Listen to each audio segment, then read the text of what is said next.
Hey, hi guys, welcome to my channel.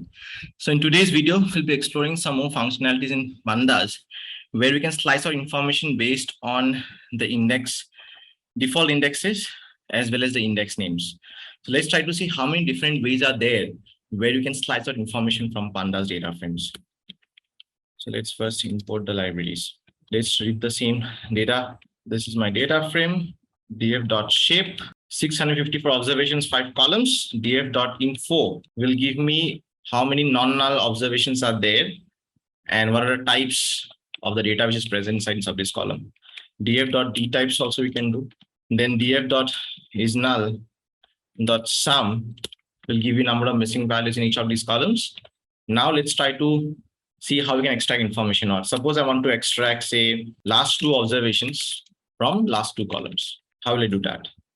You can use df.ilog and then use -2:2, -2 to everything. So this is the last 2 columns and last 2 observations of the entire data frame. However, if I want to do the same thing in case of .log, df.log of -2, but what are the columns which are present inside? Let's check what are the last 2 columns.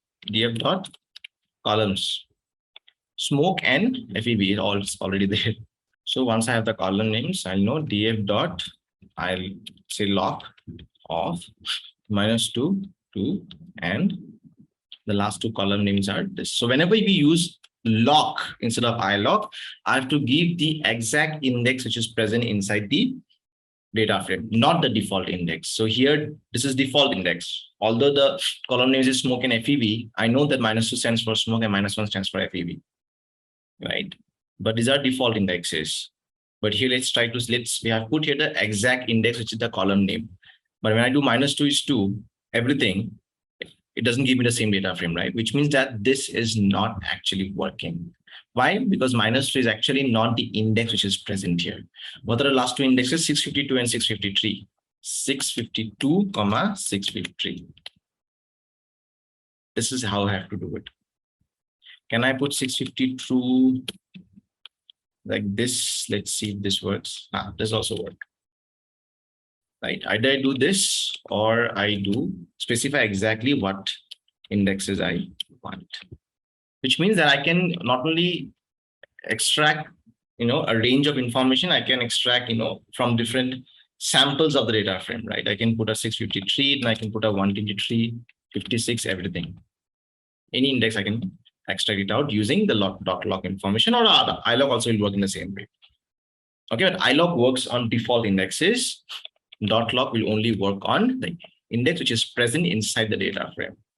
So if I make it ilog, as soon as I make it ilog, this will become -2, -1. Same results. Now let us have a data frame which has index names as strings. Okay. So pd.data frame of numpy.array of list of range of, say, 0 to 9, 9 elements total, right? And then I can basically do dot reshape on the array to create a 3x3 matrix. This will be dot reshape, right? I can also specify what are the column names. Say column is equal to A, B, and capital C, whereas index is equal to, right? So I have the column and the row indexes specified specially and call it as D data frame, say within a D variable. So now if I want to extract the same thing, right? See the last 2 observations from the last column. D dot, if I use ilog, last 2 observation -2:2, last column. Of course, we're extracting only last column, so it will give me a series. Whereas if I do this, it will transform it to a data frame. Just to show you certain tricks. The same thing, you can express it as a data frame or express it as a series by simply, tweaking in the index specifications. Okay, so if I want to do the same thing for log, using log, so this has to become B and C, right? We need B and C, and this will become, say, C. Now, if I want to make this data frame. See, colon will not work because colon stands for between integers, sequential information, right? But here it's a string, so it doesn't know understand sequence. But if I put it in a extra list, yes, it will give me a data frame. Right? Similarly, of doing something like this. Okay. Oh, this is D. Correct. Okay. So this is how we can slice our information from data frames different ways using .log, .ilog as well. Whatever suits you in whatever purpose, you can use either one of them. So the basic difference is .log will use the names which are present in the data frame exactly as it is, whereas ilog uses the default indexes. Very simple. Now, can I slice out information from data frame based on certain conditions? So this was my data frame, right? So if I want to extract information, say where my gender is 1, okay, how can I do that? df of gender equal to 1 will give me Boolean output. So wherever it is true, it means that I satisfied that condition. However, if I use this condition, if I use this condition as a slicing technique, so that I can use this entire conditional statement within the data frame, it will slice out those observations where it was true, which satisfy that condition basically. So you can see here all the genders are 1 here in this data frame. Right now, if I want to extract the average value of say height, it basically tells you what is the average value of people whose gender is 1. What is the average value of people whose gender is 0? So maybe these are males, these are females. I don't know. Typically, males' height is slightly more than the female's height, right? So it may be. Typically, in your normal case studies, when you do a case study from scratch, you'll have the information of everything, like what is 1, what is 0, everything. Here, we're just simply taking up a data set just to help us understand how slicing works. So it's fine for now. If you do not understand the value exactly what it stands for. Okay, now can I extract data frames or observations, let's say whose height lies between 50 and 60? Okay, how would I do that? df1 of height, it has to be greater than 50, and df1 of height has to be less than 60. And to put a bracket, because these are two different conditions, for Python to work more easily, you have to put a bracket within them and slice it on the entire data frame. So all these values will definitely lie between 50 and 60 height. Now, if I, let's say, try to extract observations whose age is either 8 or 9. Okay, either 8 or 9. I can use the same slicing technique. Only what I have to do, I have to change the column names because age is either 8 or it is 9. So I have to make it or, not and. Or can be presented like this, or it can be written as like this. Typically, we use the straight line, which represents or in Python. So you can see here, all the information to be present here will be with respect to either age 8 or 9. Okay. Secondly, and you can find it out also, you can simply, if you want to check it, because you're always saying is 8 here, maybe 9 is somewhere between. You can call out I made a mistake here. This should be age, right? That is right, it's not showing. This should be age.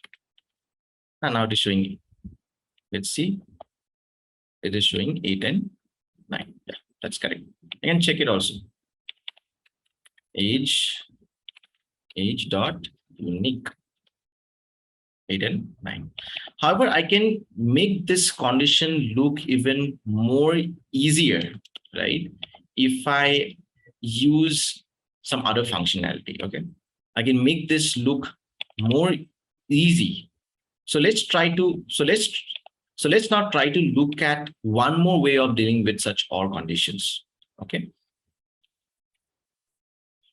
df1 of age, instead of writing this equal to this or this equal to this, I can simply use a function which is called as dot is in, and I can specify what are the labels or what are the values which I want to extract. So age should be either 8 or 9, something like this, and I can slice it, use this as a slicing condition on the DF data frame. So now this line of code is way easier than this. Less number of lines written, and it is easier to understand as well. Dot is in function takes in a list of values which you want to extract. Now, if I want to sort out values based on height, okay, I want to sort out based on height. How will you sort out these data frames based on height? So sorting is also one functionality which you can do in pandas, and these are very helpful techniques. We'll slowly try to see as we go to case studies where we try to analyze data. Sorting techniques help us a lot to finding out information from data. Okay, so how do I do it? So df.sort underscore values requires two arguments. One is by which column do you want to use to sort out the information. Suppose I want to use the column which is height. Second argument will tell you whether you want it to do it in ascending order of magnitude or descending order of magnitude. So if it's descending order of magnitude, I have to use ascending is equal to false. If I want ascending order of magnitude, I'll do ascending is equal to true. Now, if I do this, I get the data frame where the height has been sorted in descending order of magnitude along with the other information as well. So age 13, 16, 17, they have obviously higher height because more the age, person will grow, right? Typically.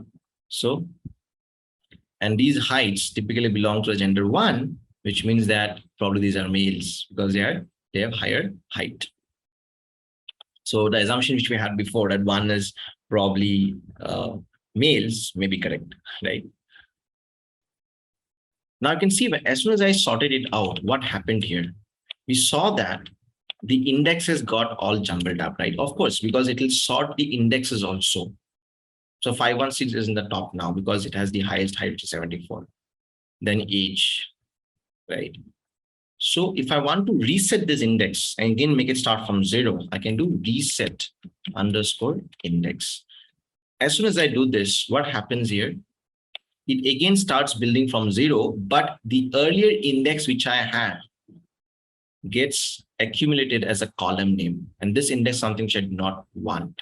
So I can simply do within the descend underscore index drop is equal to. So once I do this, the entire indexes will get restarted from 0. Now there's one more thing which you can ask me, guys. Ki, Gaurav, both the heights are same, ages are also same. Why don't we use one more column to actually sort it out in a much more meaningful way? So basically sorting out with respect to multiple columns instead of one column. Can we do that? Yes, we can. All we have to do is by not only height, as soon as multiple columns come in, guys, you have to put a list. Then next is FEV. Let's say FEV. Similarly, here also you have to specify height is with respect to false, as in descending order of magnitude. Say FEV also descending order of magnitudes. Or you can make it true also, like 1 ascending, 1 by descending. That's also we can do. But fine, I'm putting both by descending. Okay. Now let's say, now you will see FEV with more high, with more FEV value will come at the top. Similar like before, right? Now, if I make this true, which means that FEV is being ascending order of magnitude within 74, that FEV which is lesser will be at the beginning because it's in ascending order of magnitude. Because FEV is ascending order of magnitude, height is in descending order of magnitude. So you can choose any number of columns with any number of options, ascending and descending, to sort data frame out and exactly extract information with respect to the business problem statement which you are solving. So I hope you liked today's session. It was interesting. We understood how slicing is done with respect to default indexes and indexes actually present inside the data frame. We also understood how to slice out information based on conditional statements from data frames. We also understood how to, sort a data in respect to single column or multiple columns. Right. So if you have liked today's video, please don't forget to like, share, and subscribe so that we can reach out to more people.